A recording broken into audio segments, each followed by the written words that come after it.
Mr. Sachit Jain, the Managing Director of the company, who joins us. Hi, Mr. Jain. Thanks so much, sir, for joining in this morning. Before we get to talking about the operations of the Indian acrylic business, wanted to ask you, your market capitalization is at around 400 crores because you're an NSE-listed company. What's the current cash as well as current investments, and compare it to your market capitalization?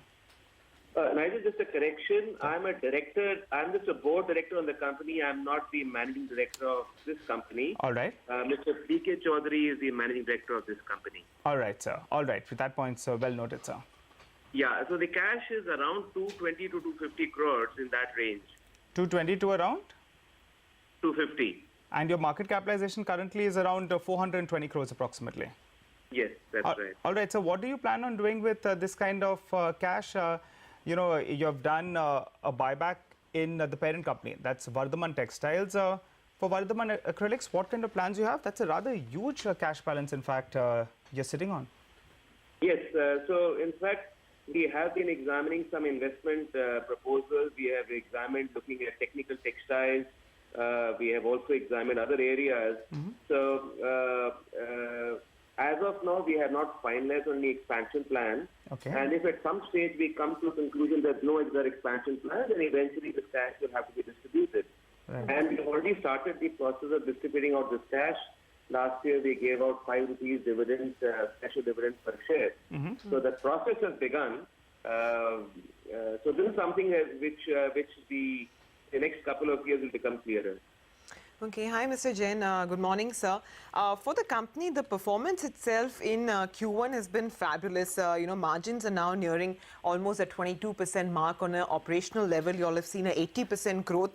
Is this kind of performance sustainable, especially given that your key raw material, which is, forgive me if I pronounce it incorrectly, acrylonitrile.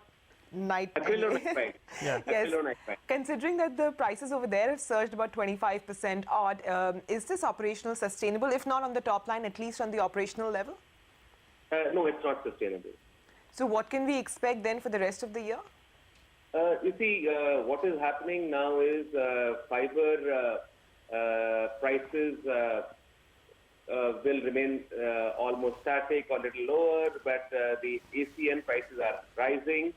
So what is happening is the margins are getting squeezed. The spread of fiber to acrylonitrile, which should be around $500 to $550 per ton, will be shrinking to about $250 to $300 per ton. Oh, all right. So margins will come down definitely from this 21%.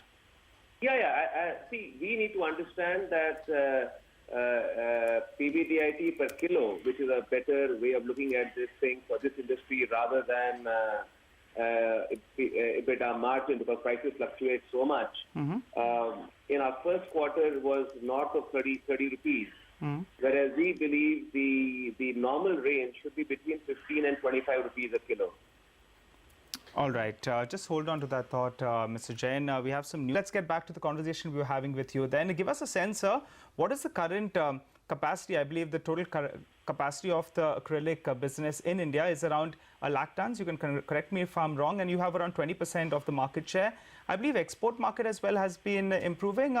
Could you give us some clarity over there? What's going on that front? Yeah.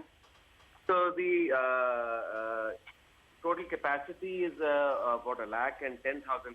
Okay. And the volumes actually will be falling. See, overall globally, acrylic fiber industry is a declining industry. Right. Because change of fashions and also because of polyester fiber being cheaper than acrylic. So there is a constant substitution from acrylic, from polyester. So overall, there's a marginal decline over the last 5 years. So 2011, the world consumption of acrylic fiber was 2 million tons per year, which is down to 1.85 million tons in 2016. So in 5 years, it has declined by about 150,000 tons. So in India also, the consumption this year will be a little lower, marginally lower than last year. So this is not really a sunrise industry. But otherwise, exports are expected to do better, have done better in 15 than 14 overall for the industry. Okay, and Vardhman doesn't do much. Vardhman doesn't do much of exports.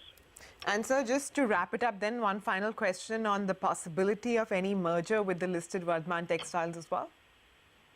That is a issue which speculation continues, has been examined even by So the surely management. you're not in the speculation camp, right? You'd be in the know-it-all camp. So this has been examined in the past because at one time Vardhman Textile was consuming almost 60% of the production from this company. Okay. Today, of course, the consumption is more likely closer to 1/3. So dependence on Vardhman Textile for Vardhman Acrylic has gone down. Right. So So you're from not- that point, the rationality of imminent rationality has gone down. But yes, at some stage, that could be a possibility. But that's something which will be examined at the right time by the management. So there is no discussion, active discussion at this point in time. All right, Mr. Jain, thanks so much. I think that's our big headline then. In fact, not ruling